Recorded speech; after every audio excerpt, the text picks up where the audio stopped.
Hola, muy buenas noches o buenos días o buenas tardes, dependiendo de dónde se estén conectando. Mi nombre es Richard Pinargote Rodríguez, soy médico imagenólogo, miembro de la Sociedad de Radiología y Diagnóstico por Imágenes de Manabí y docente de la Escuela de Medicina de la Universidad Laica y Loyola Alfaro.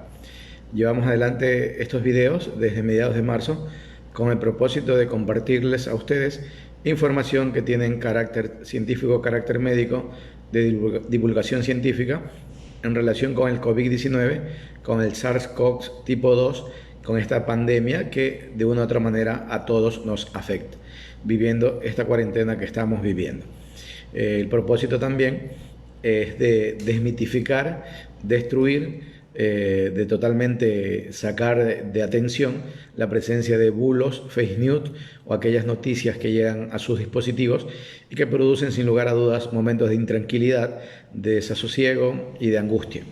Llegamos siempre también con un fuerte abrazo y buena vibra a aquellas personas que están padeciendo algún quebranto en su salud, por cualquier enfermedad, y mucho más aquellos que están sufriendo o padeciendo COVID-19. De una u otra manera, el número sin lugar a dudas va a ser más significativo a medida que pasen los días por la cantidad de pacientes que poco a poco han sido afectados.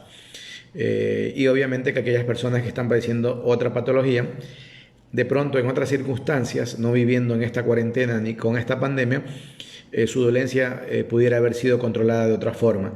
Pero lastimosamente, como vivimos ahora, es muy difícil que se lo pueda llevar de otra manera. Llegamos también con un abrazo de solidaridad a todas las personas que han tenido que ver partir al infinito, a la morada del Creador, a quizás a uno o más cercanos, y que obviamente en estas circunstancias el dolor, esa sensación de ausencia probablemente será mucho más sentida o multiplicada. Así que a todos ellos también un abrazo de solidaridad. Nosotros llevamos adelante estos videos que los llevamos en directo los días domingo, miércoles y viernes. Bueno, quizás casi hoy día domingo no lo hacemos por una pequeña afectación que tengo, que esperemos que no sea nada importante, pero bueno, aquí estamos con la fuerza de siempre, ¿no? Empezamos a hablar sobre la parte estadística y hoy día tomamos en cuenta lo que publica el Ministerio de Salud Pública y el COE para corte de lo que es hoy día, domingo 6 de septiembre del 2020. La hora local desde la ciudad de Puerto Viejo, Ecuador, de donde transmitimos, son 20 horas 5 minutos, y esta información que de nuevo que se publica diariamente y que de nuevo se modifica en el pictograma, en la hoja de presentación que ellos tienen, y la verdad que siempre que hacen modificaciones produce confusiones. Se dice que para el día de hoy las personas ya que se pueden decir confirmadas son 109.784, y hoy día ya han hecho el compilado de las personas fallecidas, tanto de forma directa como aparentemente indirecta por COVID-19, que estamos hablando de 10.524, lo que más o menos nos habla de que en el Ecuador una tasa de letalidad está alrededor del 10%, una cifra bastante alta si comparamos con otros países que probablemente la tasa de letalidad no supera el 3%, y muchos en Sudamérica que incluso no superan el 1%. De estas cifras sí es importante mencionar algo que a mí me parece que tiene una importancia dentro de lo que significa a tenerlo presente, y sobre todo a relacionarlo con lo que hemos mencionado, no ahora, sino muchas veces, que las cifras que presenta Ecuador, aparte de que son insuficientes, y aparte de que muchos pensamos que son maquilladas, sesgadas, y tienen una alteración que busca o tiene como finalidad de que el gobierno manipule todo esto, ¿sí? Hay voces bastante interesantes y de una u otra manera obviamente que son críticas y que aportan también información de carácter estadístico que podría ser interesante que ustedes puedan revisar en algún momento. Por ejemplo, en Twitter hay una cuenta de Carlos Oporto. Él se define como emprendedor, resistencia, colecciona cierto tipo de cosas, da un mensaje en inglés, ¿sí? Él manifiesta lo siguiente, que me parece importante tomar presente este dato. Dice: revisando los nuevos datos del Ministerio de Salud Pública actuales, manifiesta que el 15 de febrero habían solo 3 casos de pacientes con COVID-19 y el Ministerio de Salud decía que no había COVID. El 29 de febrero habían 72 casos y solo se reportó uno. Él toma en cuenta los elementos que el mismo Ministerio de Salud Pública coloca en sus cuadros guías, que es en la parte inferior donde vean ustedes un estado numérico cartesiano, como van creciendo la estadística, y él coloca eso. El 23 de marzo, ¿sí?, aparecen 7.295 casos y aparecen solo reportados 708, recién al cierre de esta situación en Guayaquil. Luego publica que 3 casos en febrero 15 que aparecen en la base de datos eran de Quito, de Santa Lucía, de Quito en Pichincha, Santa Lucía en el Guayas y Babahoyo en Los Ríos. Y solo comunicaron de este último, de Babahoyo, recién el 29 de febrero. Manifiesta también que Ecuador ha realizado muy pocas pruebas y eso creo que es indiscutible. O sea, todo lo que se menciona acá tiene una base científica, pero lo del testeo mínimo, lo de la cantidad de pruebas que ha hecho Ecuador, es bastante insuficiente. Para que tengan una idea, en Sudamérica, el país que está más rezagado en proporción por millón de habitantes se llama Ecuador. Me disculpo un poquito porque ando con la nariz tapada y bueno. Entonces, esa situación ha acarreado de que estas cifras iniciales hubieran sido mucho más altas si hubieran hecho la cantidad de testeos que ameritaba.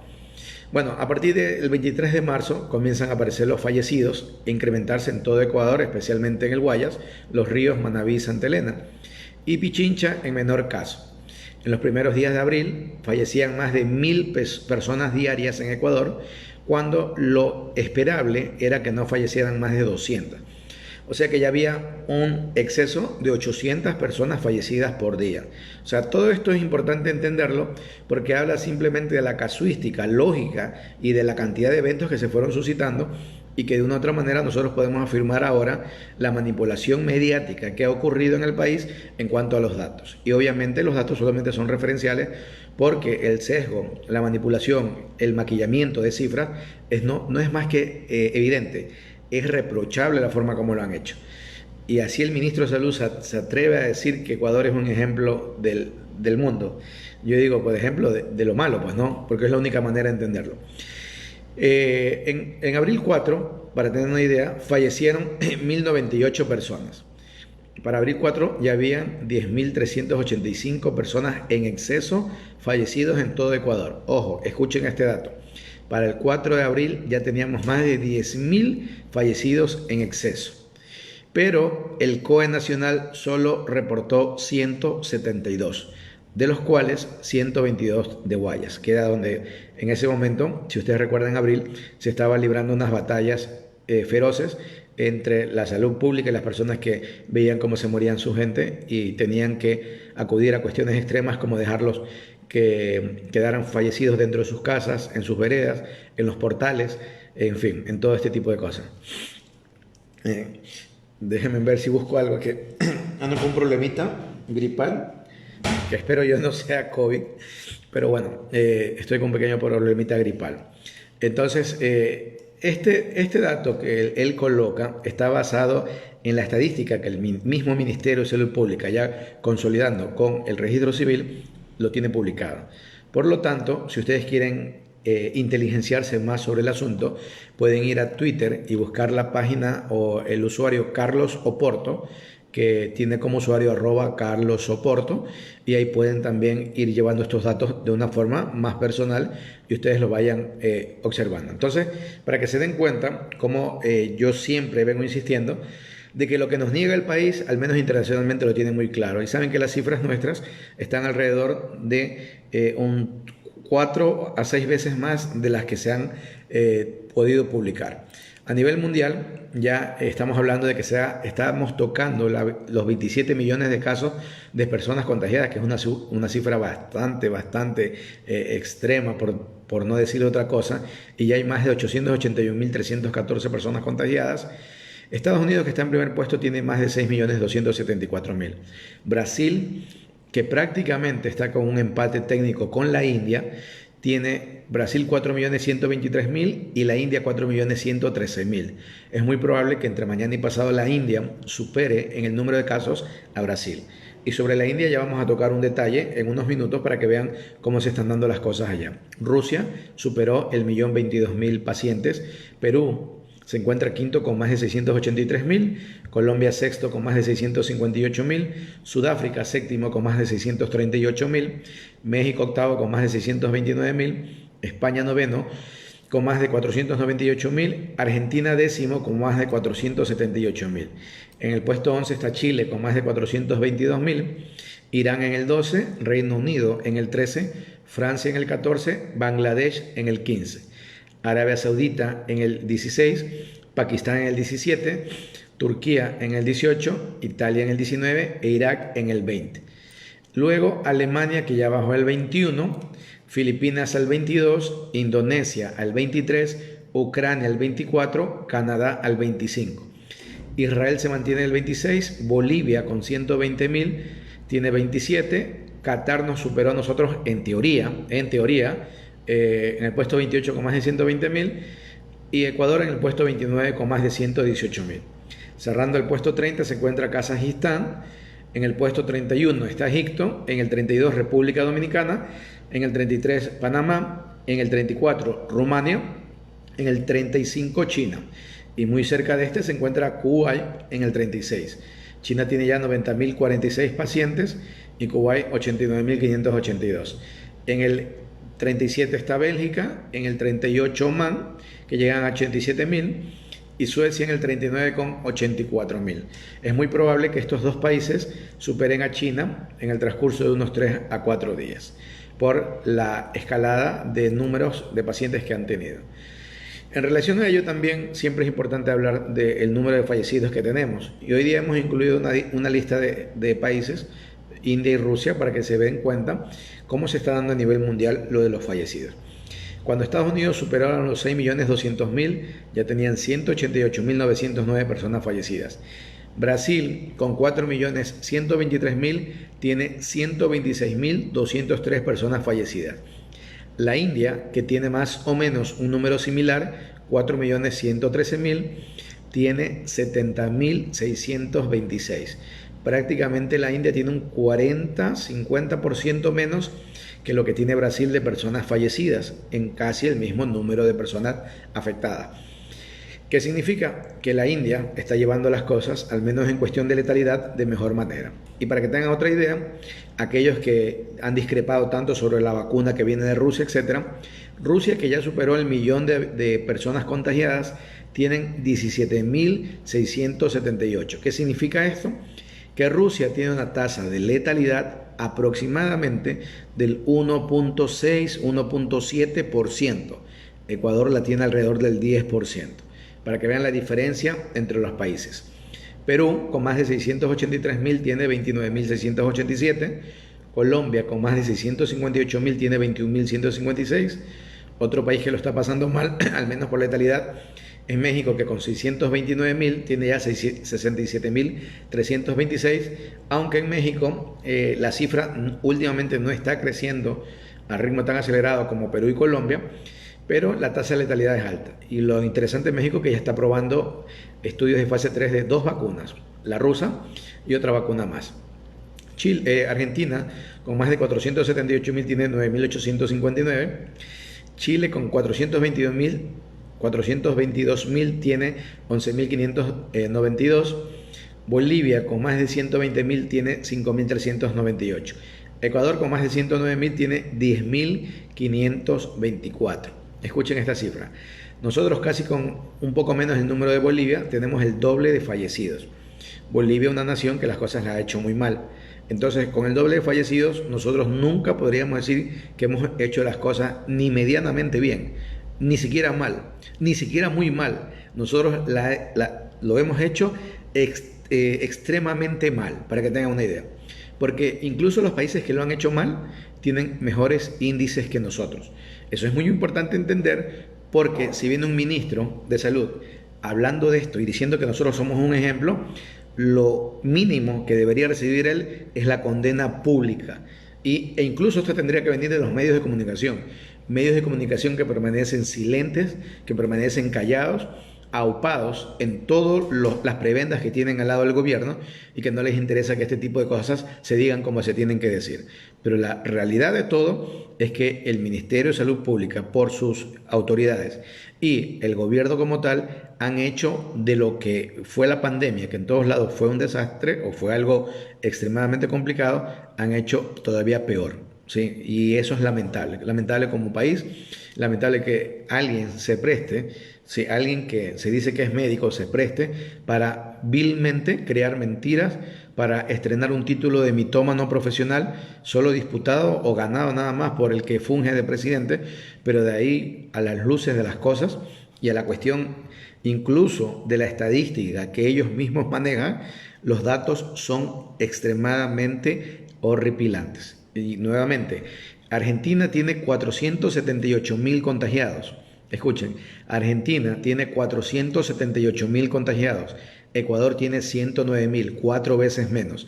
Y Argentina tiene 9.859 personas fallecidas en 400. Si nosotros tuviéramos la cifra argentina de contagiados, tuviéramos más de 50.000 personas fallecidas. Solo para que vean la magnitud y el exabrupto que vive Ecuador en la salud pública y que es algo que ni siquiera se puede ocultar, porque encima de todo, cualquier persona que haya tenido algún familiar enfermo de COVID y de otras cosas puede dar fe de lo calamitoso, angustiante y desesperante que es tener un familiar enfermo, porque no existen las condiciones mínimas necesarias, ni siquiera para que puedan solventarse la mayoría de situaciones. ¿Sí? El desabastecimiento que ocurre en los hospitales públicos no es que es evidente, es lacerante. ¿Sí? Y en los hospitales del seguro, lo que antes era una anécdota, me acuerdo que hace unos años atrás, usted iba al hospital del seguro y de pronto de 5 medicinas que le mandaban, faltaba 1 o 2 y la prensa era todos los días que falta esto o lo otro. Usted va al hospital del seguro, si le dan una de 5, siéntase afortunado, ¿sí? Y si no, pregunten en las farmacias alrededor del seguro, que ahorita están teniendo una cantidad de ventas bastante interesante, a desmedro del resto de la población que lastimosamente, tras que nos hemos quedado sin trabajo y sin mejores y sin ingresos, encima tenemos que lo poco que se pueda tener, llevarlo y tenerlo que gastar en medicina, en atención médica, etc. Sí, es lamentable todo ello. República Dominicana con 29.000 tiene 1.845. Esta sería una cifra que fuera razonablemente aceptable. 99.000, 1.845. O sea, si usted a Ecuador le quitara un dígito en los fallecidos, podríamos hablar de que algo se ha hecho medianamente bien. Pero verán que estas cifras las entrega el mismo Ministerio de Salud Pública, el mismo gobierno, luego de que ellos ya las han manipulado y cejado. O sea, en cifras manipuladas somos un desastre. Imagínense en las cifras reales cómo sería el asunto. Mejor dicho, no se lo imaginen para que puedan dormir tranquilos el domingo a la noche. Sí, y la verdad que en este tiempo de angustias extremas, mejor es no imaginarse. Panamá con 97.000 tiene 2.086. Venezuela tiene 53.000, tiene 478. Si Venezuela tuviera el doble, o sea 100.000, casi 100.000, tuviera apenas 900 pacientes fallecidos. O sea, vean las diferencias abismales. Paraguay con 21.000 tiene 412. Nicaragua con 4.600 tiene 141. Cuba con 4.309 tiene 101. Es admirable lo de Cuba, es felicitable. Y es algo que de verdad hay que sacarse el sombrero, porque Cuba, que es una nación que está, igual que Venezuela, los tiene Estados Unidos bloqueados, lo que sea. No entremos en la diatriba política, que si está bien o mal bloqueado, independiente de eso. Los tienen bloqueados.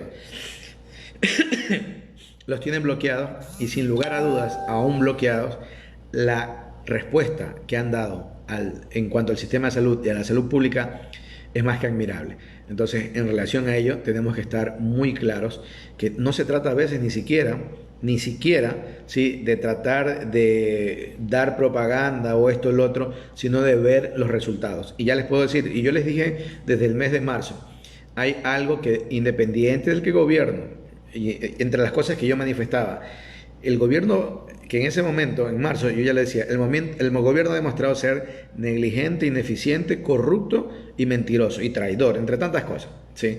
al menos ahora en pandemia, esperamos que sean honestos y que las cifras sean transparentes. Eso lo dijimos del mes de marzo, no ahora. ¿Y por qué lo decíamos? Porque de acuerdo a esas cifras uno puede tomar cualquier tipo de acción.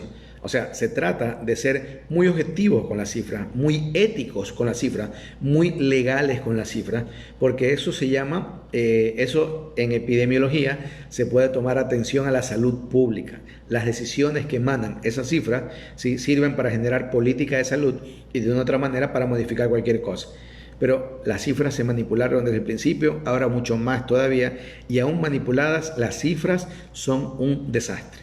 ¿Sí? Tan desastre como lo que está ocurriendo en la India. Y lo de la India, como para que tengan una idea, digo nosotros, me refiero a nosotros porque al sacar estos videos adelante fue justo con la venia de la Sociedad de Radiología y Diagnóstico por Imágenes de Manabí, y por eso digo el nosotros.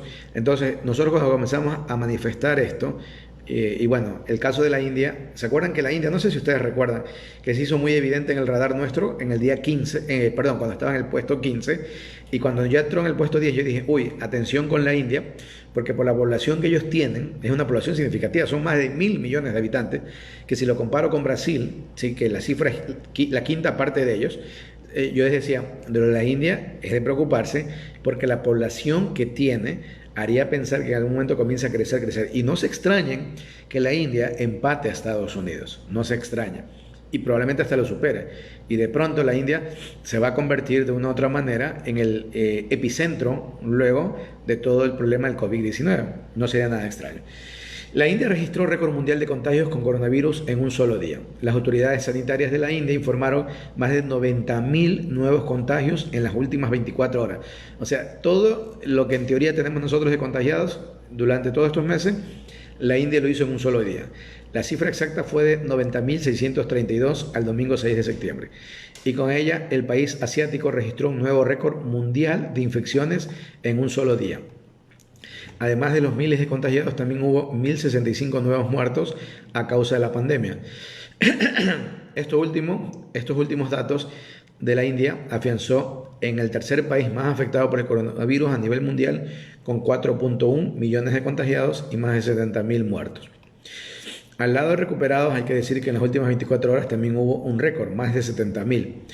Y así las cosas, los 4.1 millones de infecciones, el Ministerio de Salud de la India solo consideraban activos a 860.000, que igual es una cifra importante. Estados Unidos con más de 6.2 millones de contagiados y 188.000 fallecidos, y Brasil con 4.1 y 126.000 son los países más afectados. Pero lo de la India todavía es una escala numérica que puede crecer, y entendamos que la situación va de la mano a todo esto en lo que tiene que ver, y yo les había manifestado, entre los problemas de la India es que de todas maneras el país es un país hecho de castas.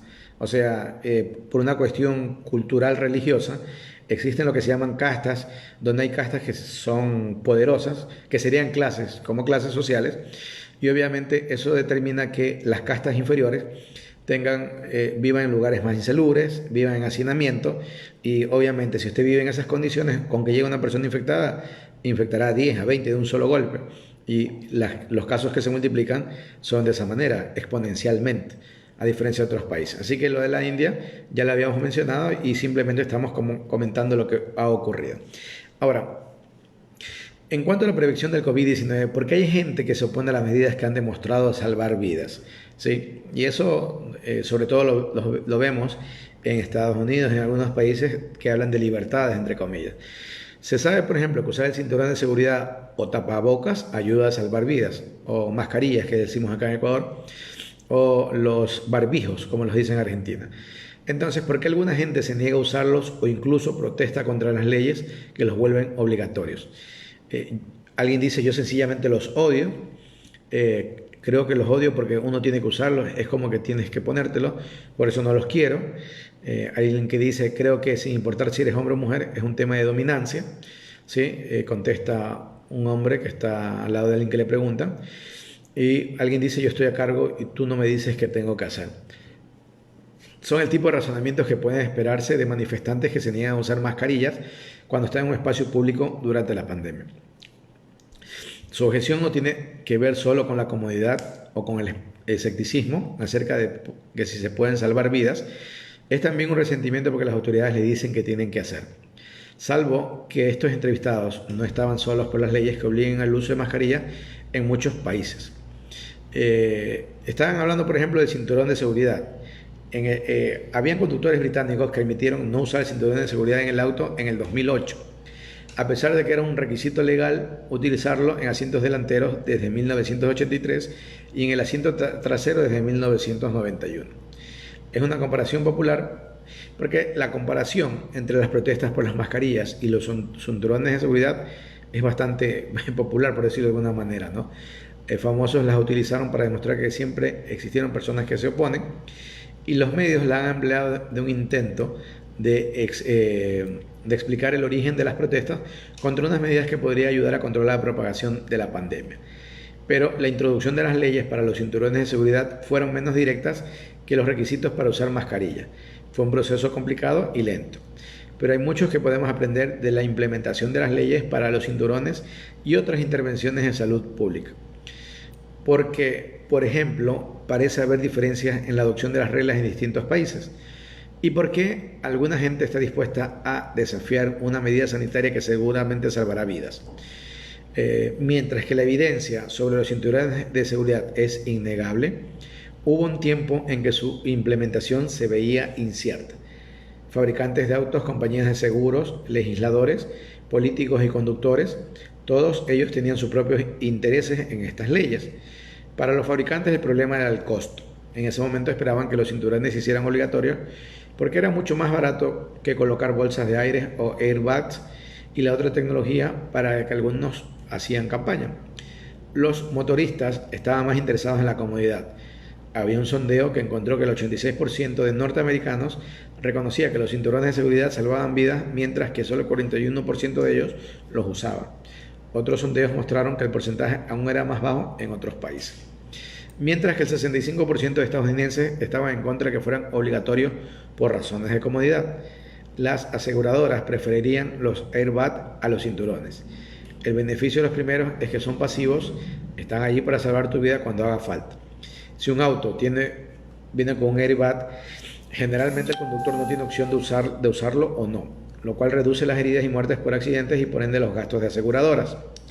La policía estaba en contra de tener que parar a los conductores para hacer cumplir la ley, así que el bloque pro cinturón de seguridad se enfrentó al bloque pro airbag, pero el debate no solía centrarse en cuál salvaba más vidas. Diferencias de un mismo país. Nueva York fue el primer estado en Estados Unidos en introducir una ley que requeriría el uso de cinturón de seguridad en los asientos delanteros el 1 de enero del 85 y unos pocos años Reino Unido, Canadá, Francia y Alemania. Pero la ley demoró años en introducirse en forma completa. En algunos países la brecha entre la introducción de la ley para los asientos delante y para los atrás fue de décadas. Incluso en nuestro país, recién en los asientos traseros, la ley está contemplándose para que la gente lo pueda utilizar.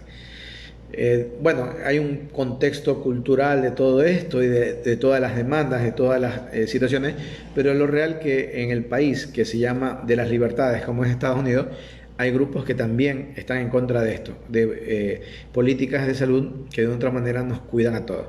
Es por eso que no es nada extraño que Estados Unidos siga teniendo una cantidad considerable de casos, a diferencia de otros países que son de una manera o culturalmente la población mucho más apegada a las normas generales y por ende también de una otra manera son más accesibles a que puedan cumplir esto. Por ejemplo, China, cuando se dio todo el mundo tiene que usar mascarilla, todo el mundo tiene que usar mascarilla. No hubo como irse atrás. Acá en Ecuador la ley apareció, pero así hay uno que otro. No es tanto la cifra importante como en Estados Unidos, pero sí hay uno que otro que se niega todavía a usarla, etc.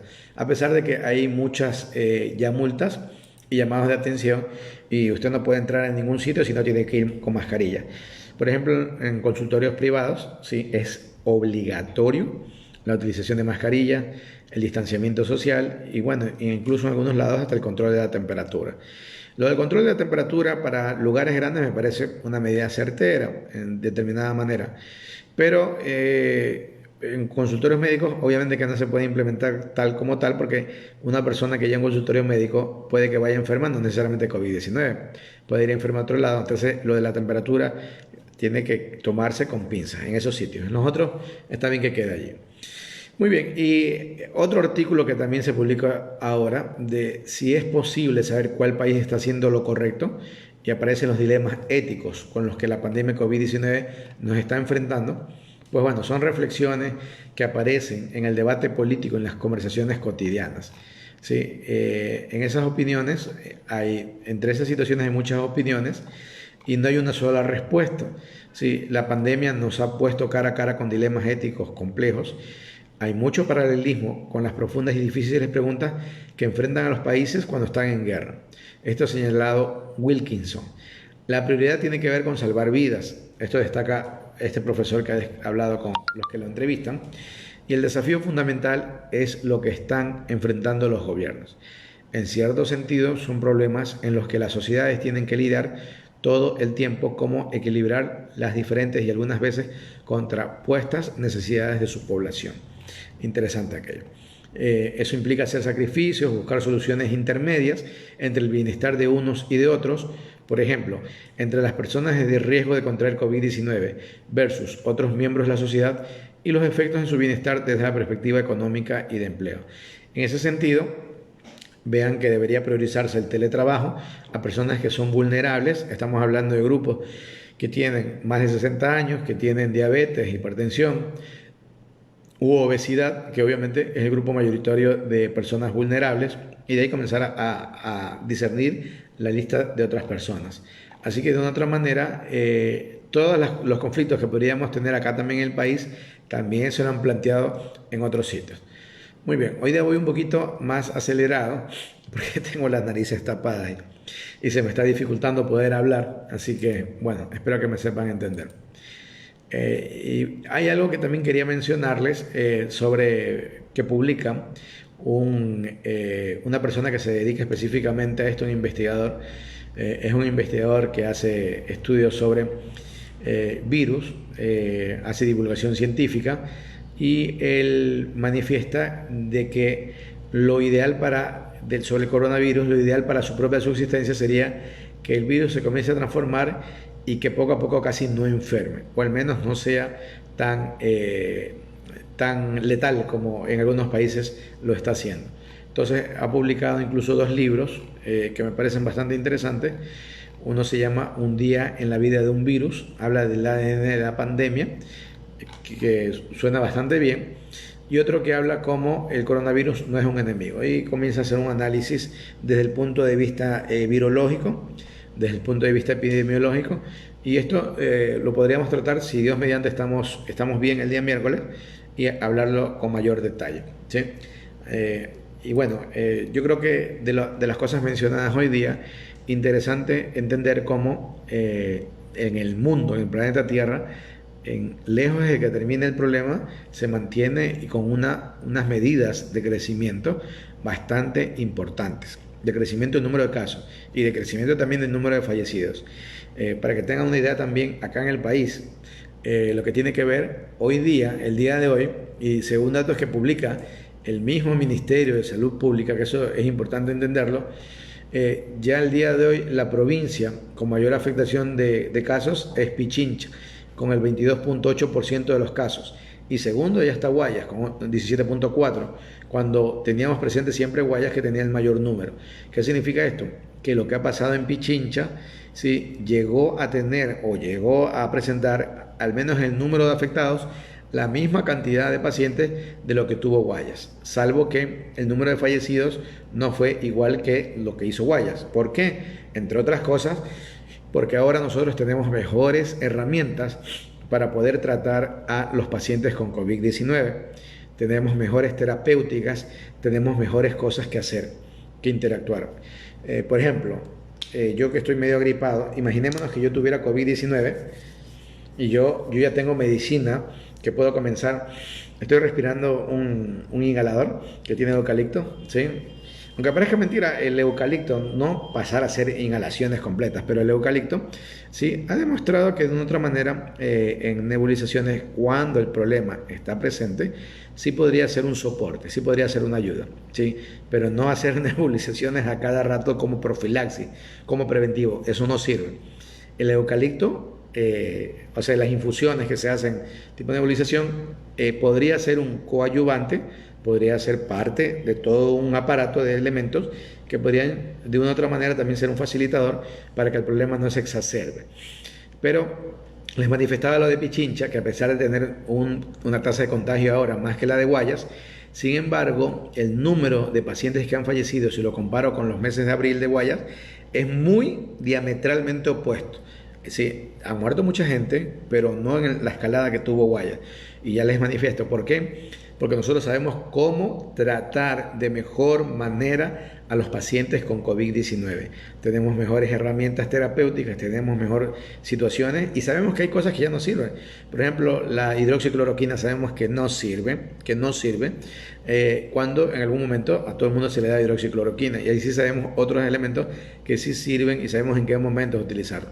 Y además que entendemos la fisiopatología del virus, y entendemos esto de la cascada de citoquinas y sabemos que nosotros tenemos que estar claros con las pruebas de laboratorio, con el dímero D, la ferritina, PCR, etcétera, todo este tipo de elementos que a la larga también van valorando los criterios de la progresión del problema o de la acentuación, si es que fuera hacia moderado o severo, que esté pasando a alguien. Y por lo tanto también implementar otro tipo de tratamientos. Dicho toda esta manera, es muy lógico suponer que a pesar de que Pichincha ya presenta mayor cantidad de casos contagiados, no implica de que haya presentado el mismo número de fallecidos. Así que yo les puedo asegurar que las personas que se enferman ahora tienen mejor probabilidad de llevar adelante el problema y de hasta superarlo en la medida de que puedan llegar a una casa de salud y esta cuente con todos los requerimientos necesarios para poder llegar a ello. Entonces eso es importante tenerlo presente, ¿sí? Y lo vamos a poder hacer cuando no saturamos el sistema de salud. Y obviamente que nadie quiere enfermarse, o sea, solo sería una estrategia ilógica de alguien que quiere suicidarse, que quisiera enfermarse, y que, bueno, al menos el gran porcentaje de la población no lo quiere hacer. Entonces, la situación de todo esto es darle un respiro al sistema de salud, pero de nuestro lado, o sea, no congestionando, evitando de una u otra manera no saturar los servicios de salud, porque el gobierno no hace absolutamente nada. Eso hay que estar muy claro. O sea, si es por el gobierno, es la ineficiencia en todas sus aristas, y no solo ineficiencia, es manipulación de datos, es corrupción en todos sus ámbitos, y por ello es que nosotros tenemos que saber que el gobierno no va a hacer absolutamente nada por la protección y por la defensa de nosotros. Cada uno tiene que hacerlo. Y cuando yo escucho frases como la del ministro de Salud, de verdad que me enerva aquello. Y si ustedes hablaran con cualquier médico, y eso que los médicos tienen una tendencia como, no sé, como más a pensar hacia cierto renglón de la política, aún así consideran que lo que hace el ministro de Salud está muy mal. La mayoría que tenemos noción, tenemos un poquito de conciencia y sabemos cómo están generando ellos mismos la respuesta. Así que da entre rabia, enojo e ira esta respuesta del Ministerio de Salud, del ministro de Salud, porque ya les digo, hay un candidato a vicepresidente que también es médico y que está con cierto banquero, que son de la misma escuela. Por Dios, qué terror, qué miedo. Si en este tipo de cosas que son muy evidentes, manipulan, mienten, engañan de esta manera, ¿qué se puede decir en otras cuestiones? Pero bueno, solo les digo que hay que hacer un buen análisis de cada uno de ellos, porque las cifras no se pueden mentir, los fallecidos no se pueden esconder. Dígase de Ecuador, dígase de Venezuela, dígase de Cuba, dígase de Estados Unidos, no se pueden esconder los fallecidos, y por algo tan sencillo, porque la persona que fallece, casi el 99% tiene algún familiar, algún cercano que va al registro civil a tratar de sacar los papeles de fallecido, por cualquier situación, a tratar de sacar los papeles de fallecido, y eso hace que el registro civil tenga clarísimo el número de gente que falleció. Entonces, si el ministerio, yo les dije, tarde o temprano las cifras de fallecidos van a salir, y es lo que está ocurriendo ahora.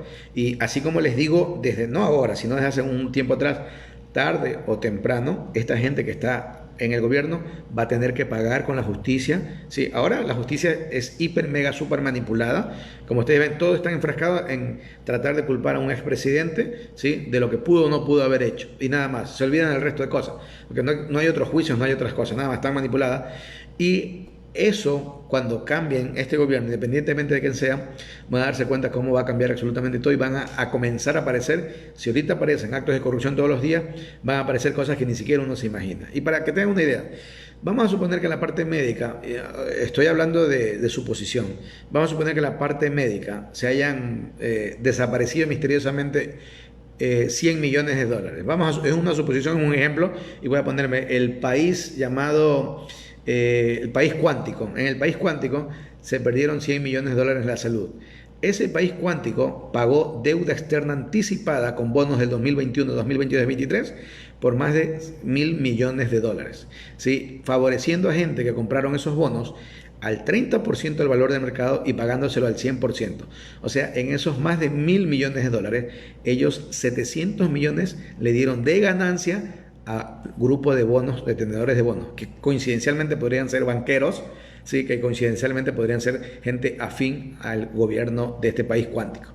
Entonces, en esa suposición, solo en ese pequeño tramo se perdieron 700 millones de dólares en plena pandemia, abril de plena pandemia, versus a los 100 millones que se han desaparecido por la salud. Entonces, véanlo diametralmente. ¿Y de qué habla también esos negociados de petróleo que todavía no conocemos, que dentro de poco se sabrán, y en otras cosas que entran mucho dinero al país? Entonces, los muertos no se pueden esconder. Y todos los que están saliendo, nosotros sabemos que la cifra que nos entregan probablemente es la cuarta o sexta parte de lo que realmente ha ocurrido. Así que, dicho esto, voy a proceder a leerlo porque también es importante lo que ustedes puedan compartir. Sí, igual yo doy mis opiniones, ¿no? Obviamente que las opiniones de ustedes también son muy válidas. Acá la señora Diana Mera nos envía saludos, muy buenas noches. Voy a ver si alcanzo a saludar a todos los que se han podido conectar. Marcela Cristina Escudero manda bendiciones desde Argentina para su país y para los suyos. Gracias por transmitir sus conocimientos, cariño. Gracias, Marcela Cristina, una buena amiga de Argentina. Mercy Zambrano Manrique manda saludos y excelente programa, muchas gracias. Joana Moreira manda saludos, gracias por su información, muchas gracias. Marta Santana nos dice, buenas noches, mi estimado, gracias por su información, pero descanse, que queremos más programas. Cuídense y bendiciones. Sí, ya me va a descansar ahorita. Y Gilmore manda saludos en Argentina, muchos saludos por allá también. Gracias por poderse conectar. En Argentina, por si acaso, allá son 2 horas adelante, o sea, son las 10:44. Así que estamos haciendo pasar mala noche a algún grupo de personas. Se han conectado también Ángela Tamayo, se ha conectado Paulo Donizete, Vicente, María Inés, Mauricio Arturo Andrade Wong, Fabricio Rodríguez, Mercy Zambrano, Esther Castillo, Javier Meravera, John Guerre, Paulina Santander, y un saludo a ella, nueva interna rotativa del Hospital del IES de Manta, y un saludo a los nuevos internos de medicina. Ahorita sí van a darse cuenta de lo que es la labor médica, la labor de salud, y entender lo fuerte que es trabajar en el sector salud. Y bueno, peor aún cuando no hay las condiciones adecuadas, y también darse cuenta de que cuando uno trabaja de una u otra manera y llega a fin de mes y hay gobiernos como esta de miseria, de corrupción y de engaño, y tienen que esperar hasta 3 o 4 meses a ver si les paga, da un coraje infinito, ¿sí? Así como los docentes y como todo este tipo de cosas.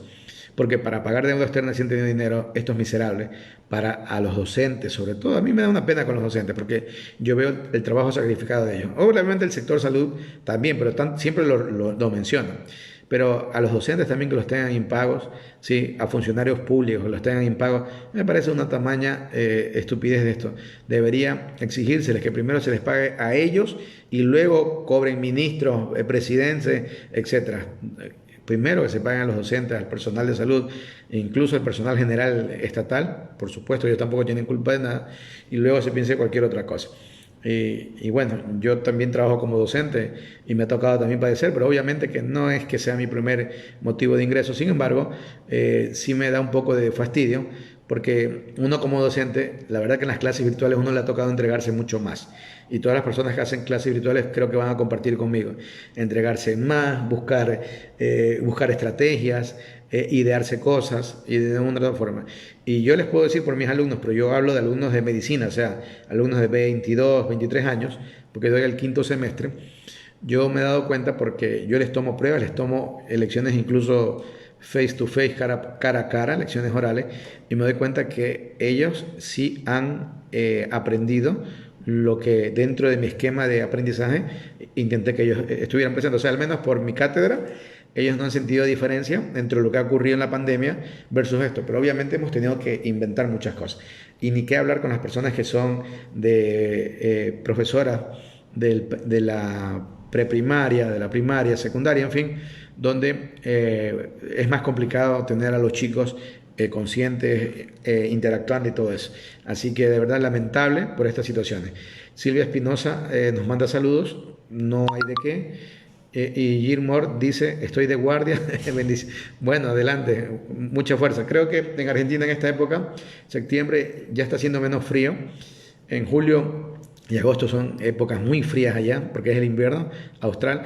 Y bueno, esperemos que ya dentro de poco que comienza la primavera, el clima sea más agradable, al menos sobre todo para ustedes que están haciendo guardia, que estar en guardia o en velada y con un frío tenaz, de verdad que es doblemente el sufrimiento. Juanita Candelaria se ha unido, Michita Zambrano, Lisette Sole, Nancy Vera Moreira, Noé García, Gladys Pinargote Zambrano, ¿quién más tengo por acá? María Caro DH, Olger Vicente Guerrero, Cristina Escandón, Harold Cedeño, debe ser el colega, me imagino, saludos para él, la doctora Alexandra Muñoz, Silvia Espinosa y Shirley Romero, que nos manda saludos y gracias por la información y saludos desde Quito. Espero yo que la cosa en Quito pudiera de una u otra manera irse controlando, aunque por las cifras veo que todavía para nada está controlado. Y recuerden que ahora vamos a venir a la época de que van a levantar las medidas, ahora a mediados de septiembre. Así que a manera de sugerencia, ustedes mentalmente tienen que estar programados que todo esto se prolonga hasta febrero. Que si la cosa se da mucho antes, mejor todavía. Pero mentalmente programado de que hasta febrero tenemos que vivir con estas limitantes.